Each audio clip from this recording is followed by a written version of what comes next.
দেখুন ছানার রেসিপি করছি। ছানার এই নিলাম, ছানাটা হাতে ম্যাশ করেছি, চিনি দিলাম।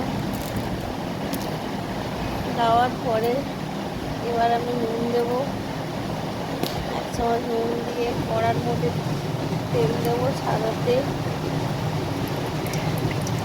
তেল দিয়ে এটাকে ভালো করে হাত দিয়ে ম্যাশ করে নেবো। ম্যাশ করার পরে বল করে নিচ্ছি গোল গোল করে। সাদা তেলটা গরম হয়ে গেছে, এবার দিয়ে দিলাম ছানার গোল করে ছানার বড়া তরকারি। গোল গোল করে নিয়েছি, কাজু চালমগজ নিয়ে নেওয়া হয়েছে, তেল দিচ্ছি, দারচিনি এলাচ গোটা জিরে দিতে হবে।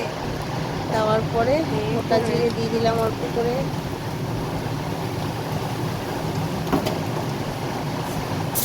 আলুগুলো ডুমো ডুমো কেটে নিয়েছি, পেঁয়াজটা পেস্ট করে নেওয়া হয়েছে, আলুটা ভেজে নেওয়া হয়েছে, পেঁয়াজ আদা রসুনের পেস্টটা দিয়ে দেওয়া হয়েছে, টমেটো, আলুটা ভাজা গেছে, টমেটো পেস্ট দিয়ে দিলাম। ভালো করে কষা হয়ে গেছে। হলুদ, ধনের গুঁড়ো, জিরের গুঁড়ো, লঙ্কার গুঁড়ো দিয়ে ভালো করে কষিয়ে নিতে হবে।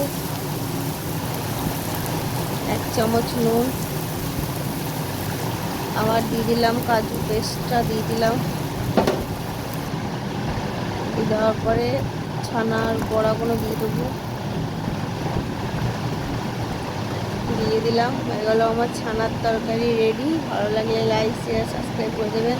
প্লিজ প্লিজ প্লিজ আমার একটু সাপোর্ট করুন। দেখুন ভালো লাগলে ভালো